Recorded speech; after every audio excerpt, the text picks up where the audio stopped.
A very good evening and welcome to tonight's edition of the English News on Rwanda Television. Thank you for being with us. Let's take a look at the top stories making headlines. The President of the Republic has commended Unity Club in Rwanda for its role in finding solutions to the challenges left by Rwanda's tragic history. The First Lady of the Republic of Rwanda, Her Excellency Jeannette Kagame, also the chairperson of the Unity Club in Rwanda, urged officials to fully commit to their responsibilities while prioritizing the well-being of citizens. On the international scene, as of June, some 68,000 women were serving in Ukraine's armed forces, with 10,000 fighting on the front lines.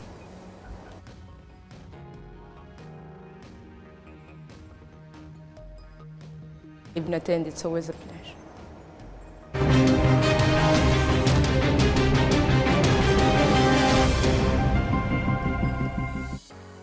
My name is Olive Netin. It's always a pleasure to have you with us. Now, as we begin this edition, the President of the Republic has commended Unity Club in Rwanda for its role in finding solutions to the challenges left by Rwanda's tragic history. He highlighted this on the evening of Saturday during the closing of the 17th Forum of the organization. The head of state affirmed that Unity Club was founded in response to Rwanda's historical experiences and has played a significant role in shaping Rwandans to embrace and uphold values that define the true Rwandan, striving for goodness and excellence. Unity Club yaje igihe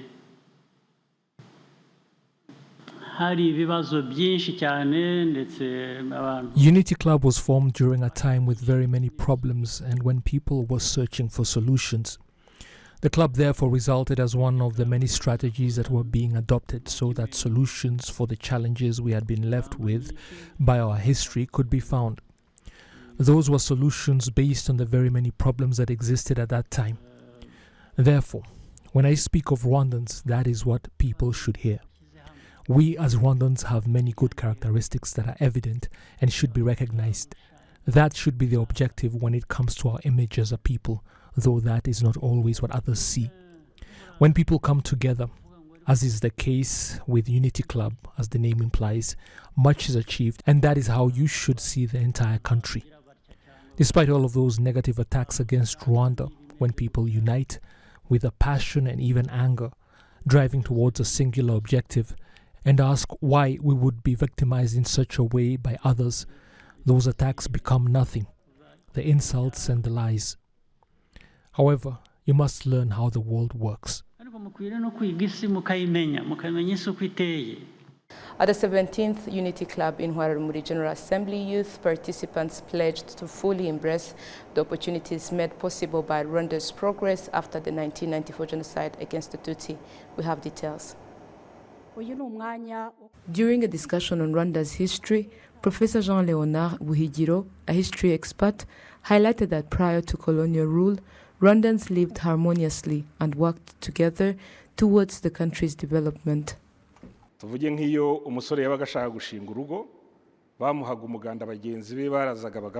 a young man wanted to marry, his friends would come together to help him, for example, by constructing his home. Similarly, farmers would assist one another during the planting season to ensure no one was left behind. These are some of the practices that characterize the unity of Rwandans. Even in different activities such as farming, livestock keeping, pottery, hunting, and more, people would rely on each other, fostering a strong sense of community.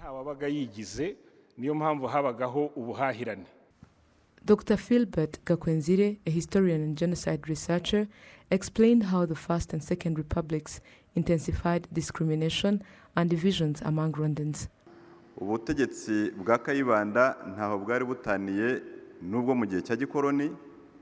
The Republic of Kayibanda was no different from the colonial era, and the regime of Habyarimana was similarly reflective of Kayibanda's, as both periods shared the same underlying principles: discrimination, divisions, and the exclusion of certain citizens from opportunities.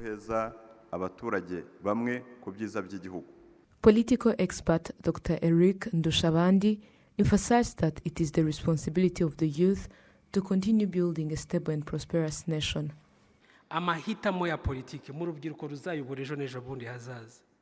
The political mindset for the youth who will lead in the future should be to avoid laziness, embrace deep understanding and critical thinking, and choose what is right for themselves, decisions that are right and contribute to the development of all Rwandans. During discussions on the progress and mindset needed to build the Rwanda we envision, speakers noted that despite some youth engaging in negative behaviors, a significant number remain committed to maximizing the opportunities the country offers. We should cultivate advanced understanding and focus on overcoming all hindrances. We must also learn from history, particularly the resilience I mentioned. Whether young or old, they chose to set aside personal feelings, regardless of past hardships, because their goal was to build Rwanda. Inclusivity is especially important for us as youth, as girls, regardless of where we are in the country, what category we belong to, or even if we have disabilities. The fact that we are Rwandans means we must work together. By doing so, we can overcome existing obstacles and collaborate for the development of our nation. Rero ndagira ngo tubasezeranye. Ntabwo ibi bihe byiza dufite, ntabwo iki gihugu cyiza. Allow me to promise you this. In these prosperous times and in the great country we have today, knowing where we came from and the security and safety we now enjoy, we the youth will not become deceitful. Tukabasha gukora ibyo dukora tugatera imbere. The youth expressed pride in the opportunities they've been given to participate in the country's leadership at all levels, which motivates them to remain determined and fearless in their roles. Still on the same matter, the 17th Unity Club in Rwanda General Assembly, youth, the First Lady, Her Excellency Jeannette Kagame, also chairperson of the Unity Club in Rwanda, urged officials to fully commit to their responsibilities while prioritizing the well-being of citizens. She made the remarks during the 17th General Assembly of the Unity Club in Rwanda on Saturday. We have details with Prince Manzi. During discussions on unity and resilience in Rwanda, the Minister of National Unity and Civic Engagement, Dr. Jean Damascene Bizimana, demonstrated that there are still cases of crimes against genocide survivors. In the past 3 months, we have been seeing examples of killings targeting the survivors of the genocide against the Tutsi, some of the perpetrators of which are those who participated in the genocide who have completed their sentences or those of their families. In a very bad way, they cut off her head and buried her. In August, we had 4 more cases. There are survivors killed in the district of Nyaruguru, another one in Karongi district and in Ruhango district. Although the rate is good, there are still remnants of the genocide ideology that we have to eradicate completely. Haracyari ibisigisigi by'irondabwoko n'ingengabitekerezo ya jenoside dukwiye kurandura burundu. First Lady Jeannette Kagame affirms that in the last 30 years, there's a step made towards national unity, though there are those still aiming for what is worse. Kongera gusubiza u Rwanda umwimerere warwo w'ubumwe gushyira imbere. Returning Rwanda to its original unity, prioritizing Rwandanness, and completely eradicating the divisive system that was long used was necessary because we suffered the consequences for far too long. We must not be complacent or make the mistake of thinking that those who sold the ideology of genocide and put it into practice have stopped. There are still those who wish to destroy our country and divide Rwandans. They exist in many forms, whether as foreigners or even as Rwandans themselves, holding on to harmful ideologies aimed at destroying our nation. However, this should not worry anyone because what we have achieved was made possible despite their presence. No matter what they say or do, the Rwandan spirit will continue to lead us to victory. First Lady Jeannette Kagame urges Rwandans at large to foster unity, hence assigning members of the Unity Club in Rwanda. Rwanda brothers and sisters, we are among those entrusted with national governance, and we have the privilege of being in Rwanda, a country we are proud of, one that has changed history. All Rwandans now enjoy equal rights. we have seen that the people believe in a leader who seeks the truth and fulfills their commitments. And this should be our guiding principle.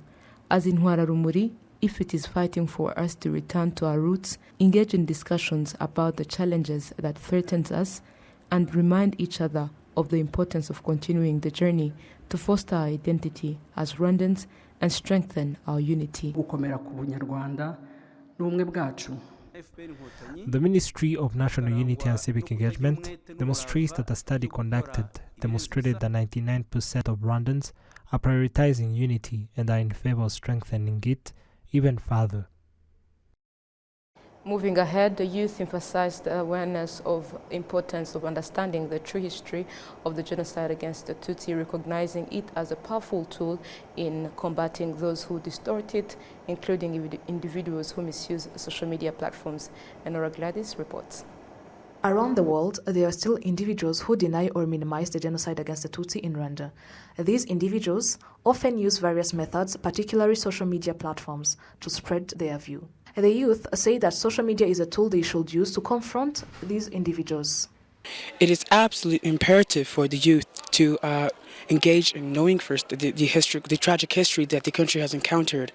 Primarily, being able to know something, you have to first be informed, be alert of what happened, this tragic history, so that you can also, so that all of the one who's going to deliver it to will be able to know. Because you can't just deliver something like that without being informed of what happened.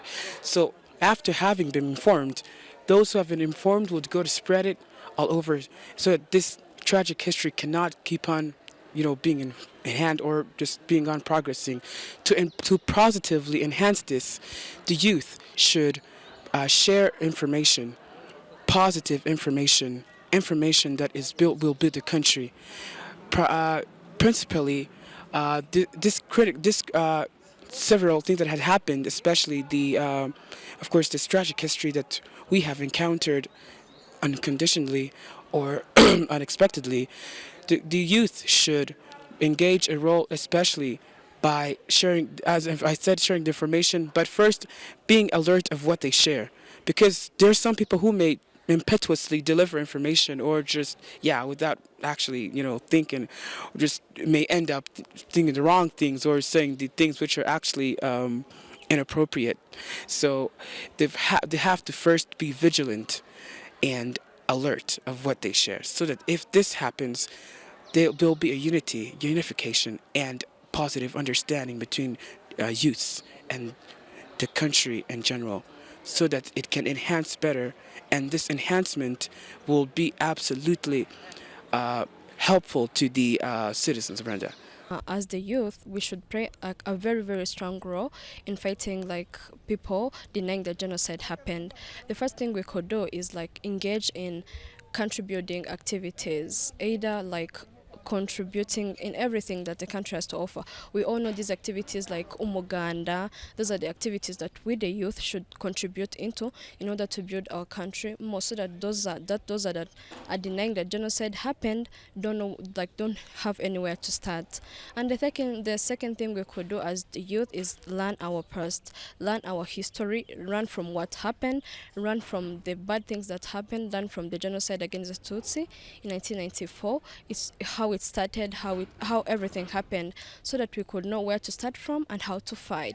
And the second thing we could do is engage in social medias. We all know that denying genocide starts from social medias. They all use social medias, Twitter, Facebook, and Instagram, and we, the youth, should positively use those internet and those social medias to fight against those denying. The Executive Director of the Memory and Genocide Prevention Department in the Ministry of National Unity and Civic Engagement, Ingabire Veneranda, states that one of the most important things the youth should do is to understand Rwanda's history well. babanze bayamenye ntibamenye ayo mateka n'ayahe amateka y'igihugu cyacu n'ayahe.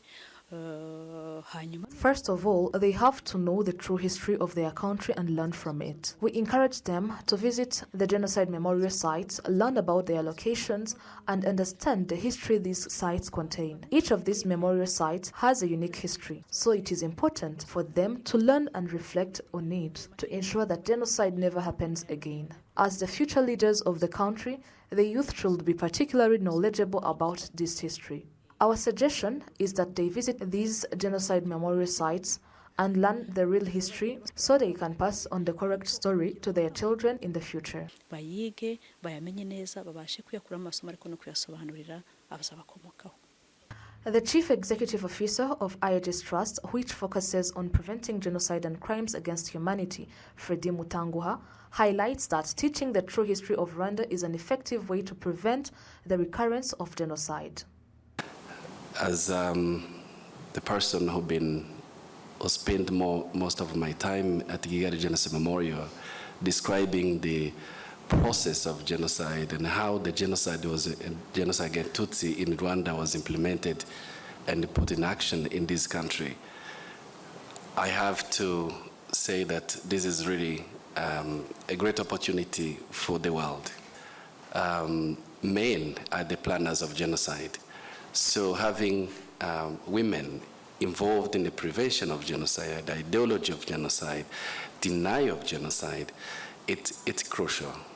And that's what we've been discussing here.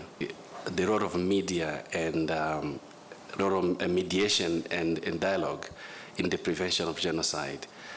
And especially looking at situation of the at the risk of genocide. So that was really very transformative journey, very significant for Rwanda, but at the same time for survivors to see there is an effort that's being put together to prevent genocide around the world. The 2022 national census revealed that over 65% of the youth are under 30 years old, making it crucial to focus on them as a way of building a better future. Enora Gladys, RwandaTV News. Thank you, Enora, for the details. Now to business matters. Rwandan and Chinese business leaders are committed to strengthening bilateral relations and enhancing trade and investment opportunities between the two nations. We have details on the story. Chinese investors in Rwanda and the Rwandan entrepreneurs importing goods from China emphasize that bilateral cooperation presents numerous opportunities for growth and mutual benefit. Rwanda is very, very friendship for Chinese people. And the government also supports the Chinese businessman, businesswoman. This way.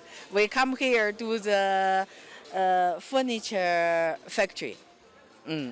Market now is okay because the Rwanda is improve more. So all want the good quality furniture.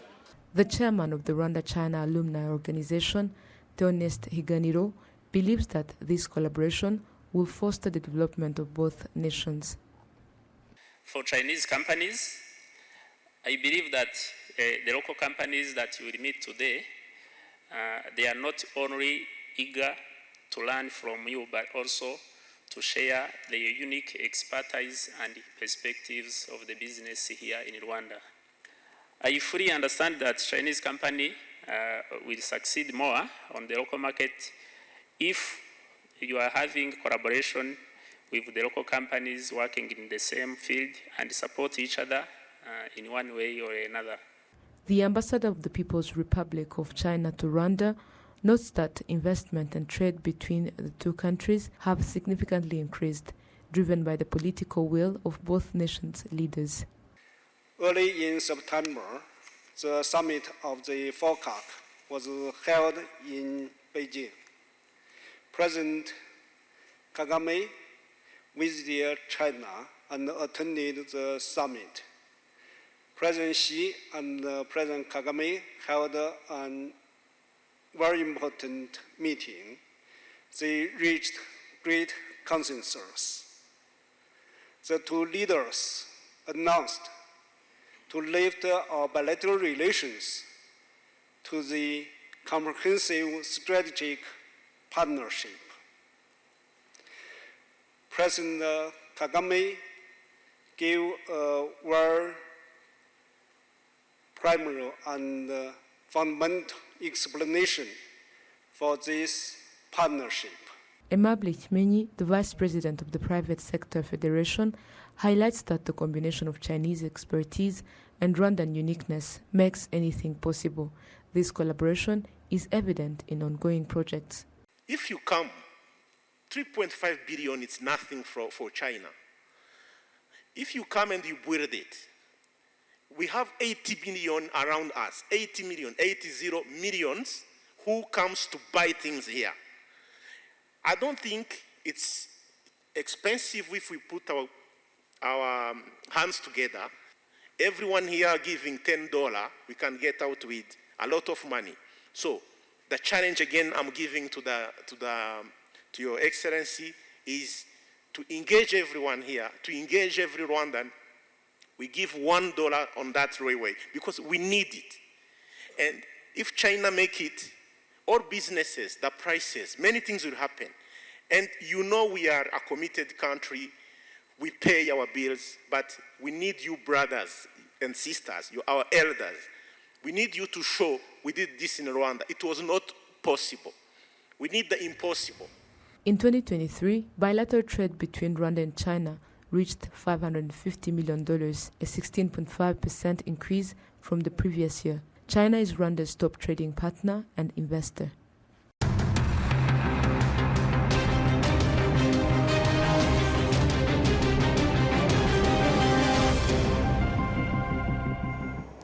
Welcome back now to matters making headlines globally. As of June, some 68,000 women were serving in Ukraine's armed forces, with 10,000 fighting on the front lines. Women are occupying positions that until recently were considered men's, and they often end up wearing men's uniform.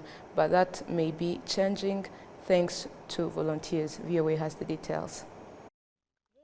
Nearly 68,000 women are serving in Ukraine's armed forces, with 10,000 of them fighting Russian troops on the front lines, the country's Ministry of Defense says.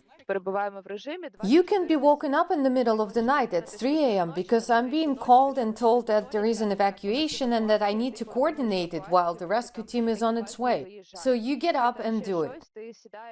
Lisa, who did not provide a last name for security reasons, goes by the call sign Lou. She was a dentist before the war. In May 2023, she joined the armed forces and now heads a medical center with the 72nd Brigade, helping the wounded around Vuhledar in the east. But despite having served for 18 months, Lisa still wears a men's uniform. Though she admits it's not all bad. The best thing about this uniform is knit t-shirts and underwear. Though the underwear are men's, they're perfect. They're like shorts. Lisa ends up buying a lot of clothes herself, but sometimes volunteers, like the Ukrainian organization Zemlyachki, step in to help. Since the start of the war, Zemlyachki has been helping Ukrainian women on the front lines get what they need. Our organization started with my sister, 12 years younger, who joined the armed forces with her husband on February 24, 2022. We would help her and her friends. Zemlyachki's founders say no one, not even the government, expected so many women to join the army. So volunteers are sewing government-approved uniforms for women at factories in the Kharkiv and Kyiv regions. The next step, they say, is making women's bulletproof vests. Drone operator Natalia Denisenko, who goes by the call sign Freebird, hasn't received her women's uniform yet and says she doesn't want to wear a men's one anymore. There is always the issue that women's waists are smaller than men's. The bodies are built differently, so I end up with badly fitting uniforms. As she waits for a sanctioned uniform, she carries on with her frontline duty, even though she's still not properly dressed for it. For Irina Shenkarenko, Anna Rice, VOA News. Now to the United States. As President-elect Donald Trump gets ready to take office, a carefully coordinated process is underway to transfer power from the outgoing administration to the new one. Experts share their perspectives on how the federal government prepares for this pivotal moment in American democracy. VOA once more.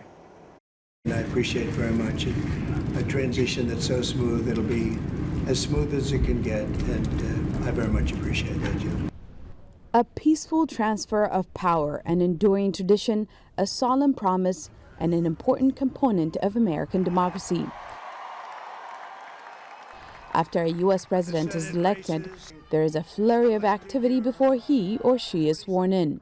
76 days from the election to inauguration may sound like plenty of time, but the transition from one administration to the next is anything but simple, says Michael Shurkin, who had served on the National Security Council and is now the Global Programs Director at 14 North Strategies, a business advisory firm. We want to make sure that the president succeeds, so if they want to review the policy, we're going to help them do that by telling them what we know and explaining to them what's going on. The president-elect doesn't officially take office until January 20th, but planning must begin much earlier, says Valerie Smith-Boyd with the Center for Presidential Transition. So it is a tremendously large task, and the first thing that our organization has done is try to encourage presidential candidates to start that planning process in the spring of an election year.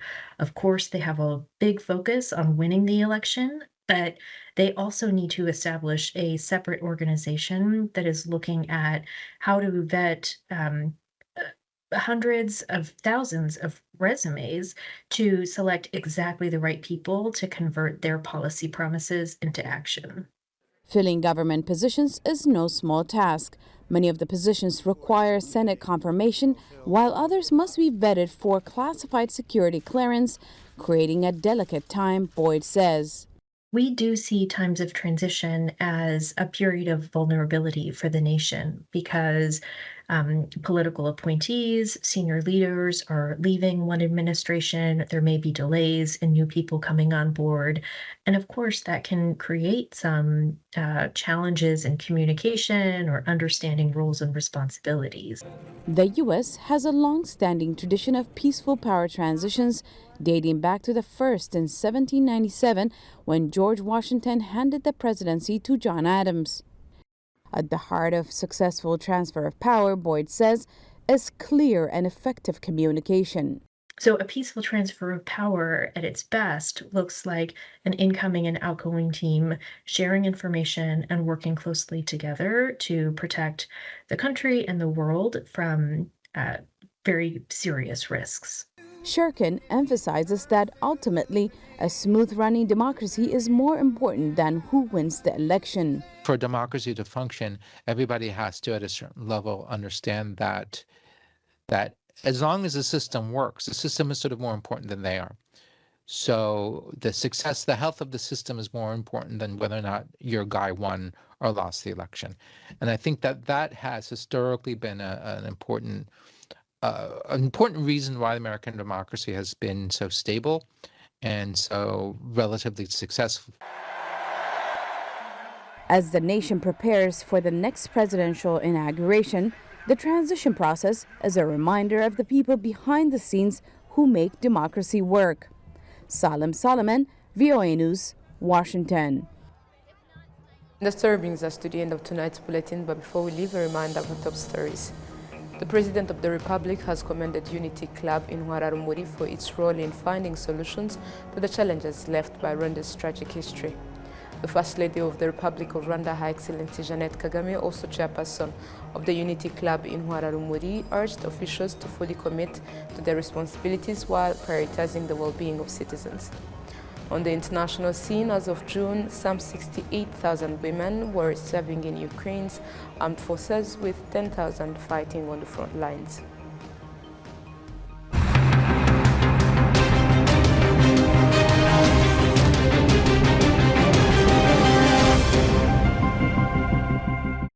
Thank you for tuning in to today's broadcast. On behalf of the Technical News Production team, we wish you a restful weekend. Until next time, goodbye.